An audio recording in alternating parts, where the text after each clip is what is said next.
مساء الخير. ده ترتيب الشغل بتاعي على المكتب بتاعي، برتبه واشوف بكره هنعمل ايه ونيجي فين. فكان عندي جلسة، كان عندي شغل الأول. في واحدة عايزة ترفع نفقة زوجية بأنواعها بتاعتها. فالمفروض انت قبل ما تروح ترفع القضية في المحكمة، انت بتروح أساسا لحاجة اسمها مكتب تسوية المنازعات اللي موجود في محكمة الأسرة. الموضوع ده مهم جدا، وستات كتير لما بتحب تروح محكمة الأسرة بتبقى ناسياه أو مش واخدة بالها منه. الكلام اللي أنا هقوله ده ينطبق على كل الدعاوى الأساسية اللي موجودة في محكمة الأسرة. أنا كده مناسبة الكلام اللي هقوله. ماشي. كل الحاجات الأساسية اللي موجودة في محكمة الأسرة زي إيه بقى؟ النفقة، الطلاق للضرر، الخلع، آه، جميع أنواع النفقات أولا عشان بس ما ننساش حاجة. الطلاق للضرر والخلع ونفقة المتعة، نفقة العدة، نفقة أي ده. إثبات النسب، إثبات الزواج العرفي، وقضايا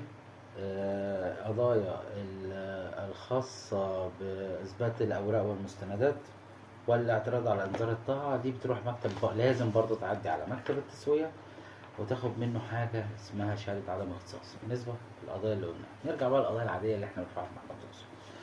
بتروح أقولها لك بالبلدي كده، تعملي ايه بالبلدي عشان بس ما تلفيش كتير.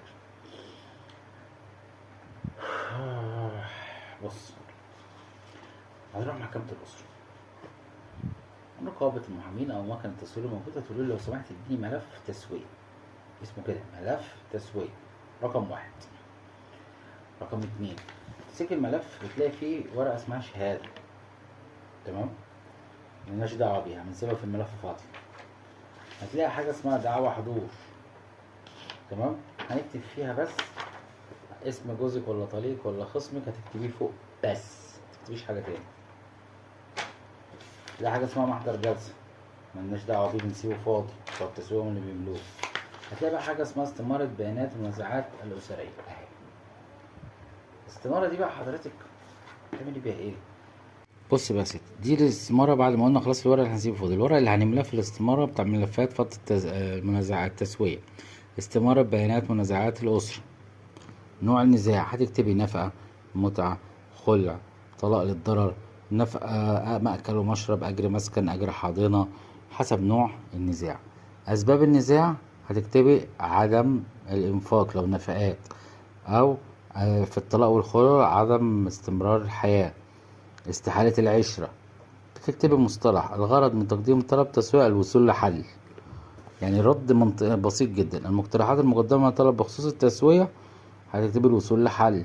ما يرتكن إليه هتكوني جايبة قسيمة الطلاق، قسيمة الجواز، شهادات الميلاد. بتقدمي صور، مش لازم تقدمي أصول خالص، فبتكتبي صورة صورة صورة.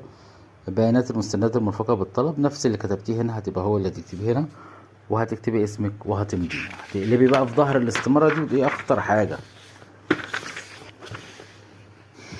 لازم تمليها دي كويس قوي.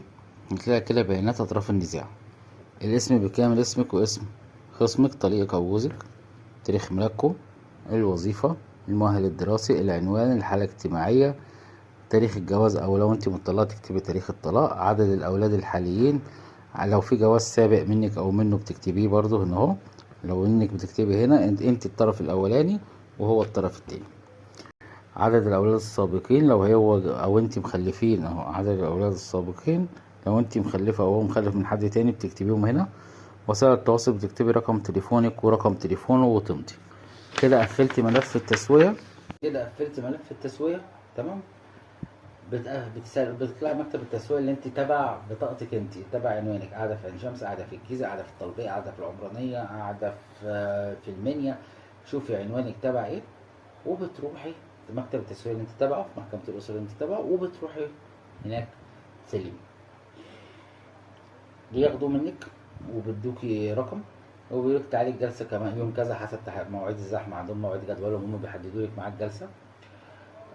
بعد كده بتقومي عاملة ايه، بتروحي ميعاد الجلسة. لو هو حضر وصلت التسوية بخير وبركة، ما وصلتيش للتسوية بتاخدي منهم شهادة أو بتاخدي معلومات، عشان بعد كده بتتحركي تروحي المحكمة نفسها بقى، محكمة الأسرة اللي انت فاهماها واللي انت عارفاها.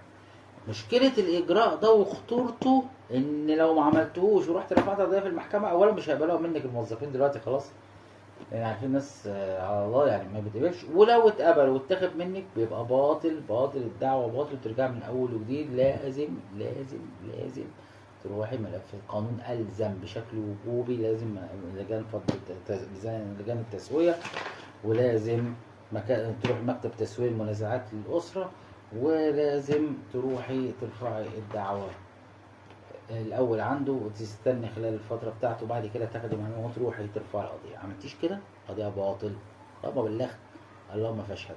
الخطوة دي مهمة جدا بتتنسي، خلي بالكوا عشان ما تخسروش القضية بتاعتكوا. أحلى مسا من أحمد الجزاوي، المحامي بالنقض والدستورية العليا والمحاكم العسكرية. تشرف، هتلاقي سايب لكم رقم تليفوني، أي استفسارات الاستشارات القانونية كلها أو الاستشارة مجانا سايبها لكم، هتلاقوها موجودة عندكم في صندوق الوصف. شكرا.